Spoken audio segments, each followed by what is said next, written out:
In this video, I'm going to be going over some tips and tricks for assembling the DickerBot PCBs. So to start, we have our communicator module here. So as you can see, very basic. We place headers here. So there's 3 headers on this side, and then 1 header on the back here. Additionally, there's a button and an LED. Make sure this LED, the dot indicates the flat side of the LED right here. These resistors can be anywhere from 100 to 1,000 ohms. They're just pull-down resistors. The switch, the top position indicates that it's in operation mode, and bottom is in bootloading or programming mode. So if we actually place our components in here now, we can see that it's very simple. Make sure the text is all facing the same way. So we place our cam in there, and then we get a jumper cable. And this will actually connect to the back, and this part will connect to the controller module. Lastly, to actually program this, what we can do is use an FTDI programmer. So as you can see here, we will be using the VCC, ground, TX, and RX pins on this, and we can simply put this into programming mode by just sliding it down, using those top pins, so just plugging that in there, and this can go into your computer.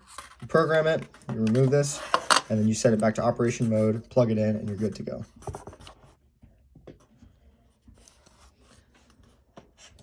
So now to move on to the controller module, very similar layout. We use headers all around for all the components.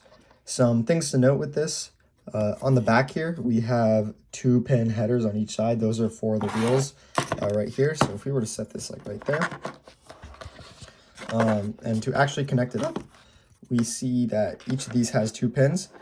So the top pin, depending on what it's facing, the top pin on this side will always connect to the farthest one here from the camera, and the bottom pin here will always connect to the closer pin on these connectors. So top pin on the motor, both these top ones, bottom pin on the motor, both these bottom ones here.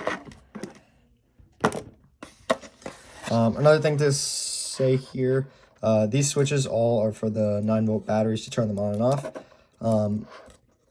When you're actually doing this, these are 9-volt regulator pins right here. This labeling is wrong, so it should actually say out here. So when you plug in the L780 CSV 5-volt regulator, it should look something like this, where the thick side is pointing there, and this right pin is actually the out pin. Lastly, make sure that these jumper wires here are long enough so that when you place your motor controller board in here, they can reach there and get screwed in. On the back, we do have our 9-volt battery connections right here. So the red pin, or the red wire, so the voltage is always going to be the square side on these connectors, or in this case, it's all the left pins down here, so 1, 2, and 3. And the black ones would be the right sides, indicating ground. So we can go ahead and start assembling this. So firstly, I will actually put the motor controller in here. So to do this, it's easier to grab a plier, and you can just simply like push these wires in here like that.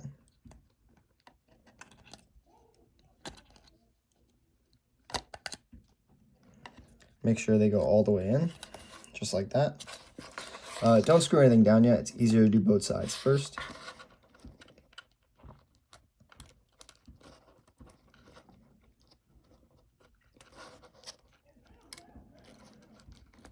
And just like that. And then lastly, we do the back side here. And we will be using those left 2 ports on the board.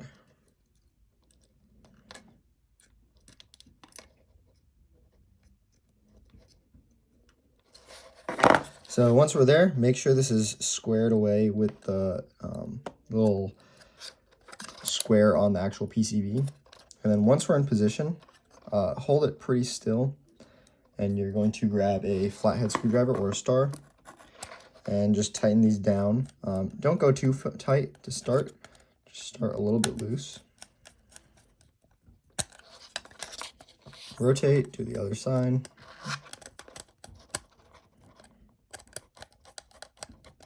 And then lastly, the back.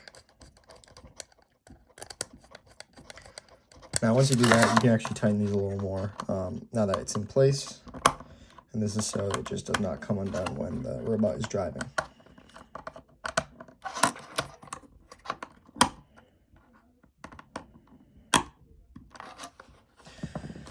Cool. So now that the motor controller board is in, we can connect the necessary wire for it. So that'll be something shorter than this, but this is what I have on hand right now. So you'll plug these 6 cables in here. And then this other side will just go into the port right next to it here.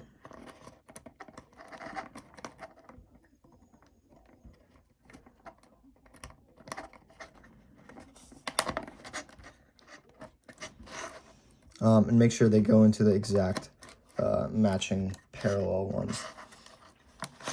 So from there, we can put our ESP32 in, which will go right here. Then we can put our 9-volt regulators in, facing the correct way.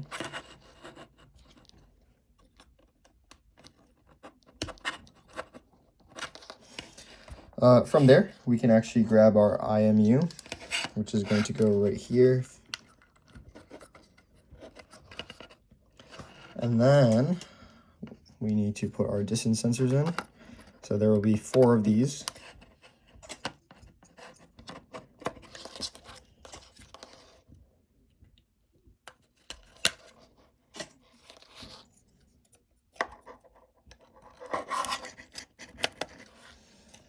And this is what it should look like.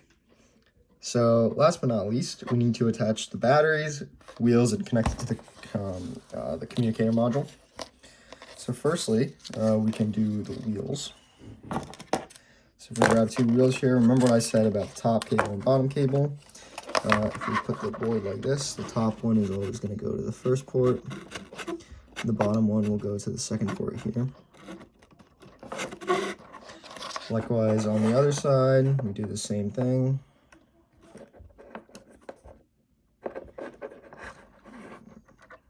We go to the top port and the bottom port here. From there, we can connect the camera module. So this is the front of the robot. In the actual enclosure, these will be placed on the sides like this. So the camera will be sitting up top here, but this cable, make sure it just plugs straight in without changing to the 4 connectors right here. And actually, it's easier to take this sensor out first before doing that.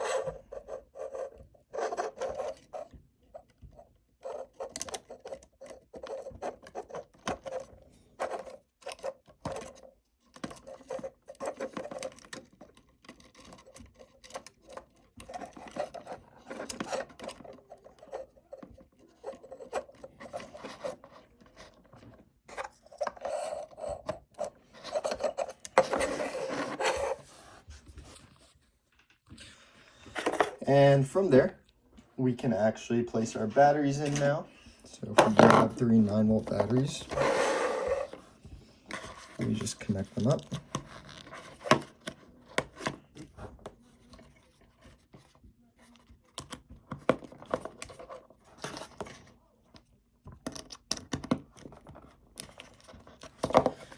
And just like that, we should be good to go.